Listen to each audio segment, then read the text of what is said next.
மண்டபம்லாம் எதுவும் பிடிச்சிட்டிங்களா அப்படின்னு கேட்கும்போது, எங்க மண்டபம் கிடைச்சிச்சு? ஒவ்வொரு இடமா அலைஞ்சு அலைஞ்சு பார்க்கேன். ஆனா மண்டபமே கிடைக்கல.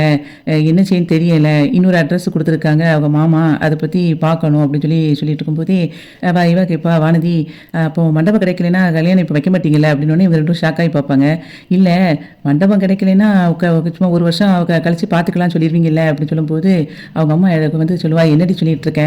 உனக்கு 1 வருஷம் கழிச்சு எதுக்கு பார்க்கணும்? மண்டபம் கிடைக்கலன்னா கோயில்ல தாலி கட்டிட்டு அதுக்கப்புறம் ரிசப்ஷன் பையன் வச்சுக்கிற வேண்டியதுதான்." அப்படின்னு சொல்லும்போது அவங்க அப்பா சொல்லுவாரு, "என்னம்மா சொல்ற?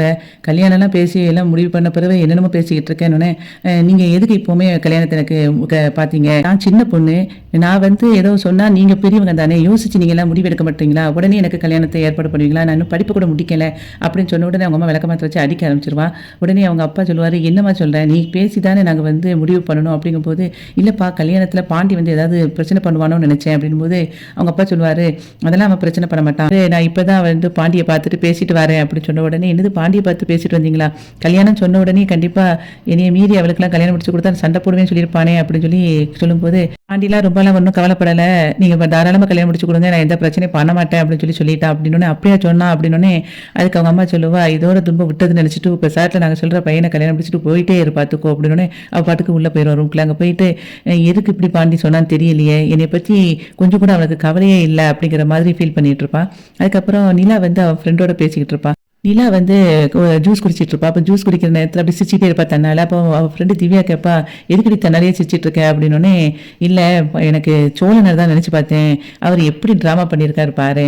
தேவையில்லாமல் ஏதாவது ஒன்று பண்ணியிருந்தாரு. ஆனால் சில நேரங்களில் ரொம்ப நல்லவர். எனக்காக மட்டும்தான் அவர் பண்ணுவார். ஆனால் நிறைய பொய் பேசுகிறாருன்னு நினைக்கும் போது கொஞ்சம் கஷ்டமாக இருக்குது. இதை எப்படி அவரை வந்து நான் எடுக்கிறதுன்னு எனக்கு தெரியலை." அப்படின்னு சொல்லிட்டு ஃபீல் பண்ணிட்டு இருப்பா. ஆனால் அவர் ரொம்ப நல்லவரும் கூட. எனக்காகத்தான் எல்லாமே பண்ணுறாரு. அதுவும் தெரியுது. ஆனா முடிவு தான் என்னால எடுக்க முடியல. இந்த சின்ன சின்ன தப்பெல்லாம் வச்சுக்கிட்டு என்னால் எந்த முடிவும் எடுக்க முடியல அவர் மேலே. ஆனால் சில சமயத்தில் அவர் பண்ணும்போது எனக்கு அவர் மேலே பாவமாக இருக்கிற மாதிரி இருக்குது. சில நேரம் அவர் பண்ணுற தப்பை பார்க்கும்போது அவரை தூக்கி கடலில் போட்டலாம் போல தோணுது. அந்த அளவுக்கு எரிச்சலாக இருக்குது அப்படின்னு சொல்லிட்டு இருக்கும்போதே அவன் ஃப்ரெண்டு சொல்லுவா, "நீ பேசுகிறதெல்லாம் பார்த்தா நீ ஏற்கனவே அவன் மேலே லவ்வில் விழுந்த மாதிரி தெரியுது." அப்படின்னு சொல்லும்போது, "நான் என்ன உங்ககிட்ட சொன்னேனா?" அப்படின்னு சொல்லி கேட்பா நிலா. "இல்லை, நீ பேசுகிறதெல்லாம் வச்சு பார்த்தா அப்படி தான் தோணுது." அப்படிங்கும்போது, "அதுக்கு தான் 6 மாதம் டைம் கொடுத்துருக்கேன்ல, அப்போ பார்த்துக்கலாம்." அப்படின்னு சொல்லிட்டு நீலா இருப்பா. பாண்டி கடையில் வேலை பார்த்துட்டு இருப்பான். அங்கேருந்து வானதி வருவா. பாண்டின்னு சொல்லி கூப்பிடுவான். அவன் பார்த்துட்டு இப்போ சட்ட திரும்ப வேலை பார்ப்பான். அப்போ அவன் சொல்லுவான், "நான் இங்கே வந்திருக்கேன், கொஞ்சம் கூட கண்டுக்காம நிற்கிறேன்." அப்படின்னு சொல்லும்போது, "இப்போ உனக்கு என்ன வேணும்? நீ தான் கல்யாணம் முடிக்க போறேன்னு சொல்லிட்டு போனில்ல, திரும்ப எதுக்கு இங்கே வந்த?" அப்படின்னு சொல்லி கேட்பான். "எங்கள் அப்பா வந்து உங்ககிட்ட எனக்கு கல்யாணம் சொல்லி சொன்னாங்கல்ல, அப்போ நீ என்ன சொல்லியிருக்க? என்ன சொல்லணும் உனக்கு?" அப்படின்னு சொல்லி அவன் கேட்பான். "எனக்கு வந்து வானதியை விட்டு கொடுக்க முடியாது, நீ சொல்லியிருக்கலாம்ல." அப்படின்னு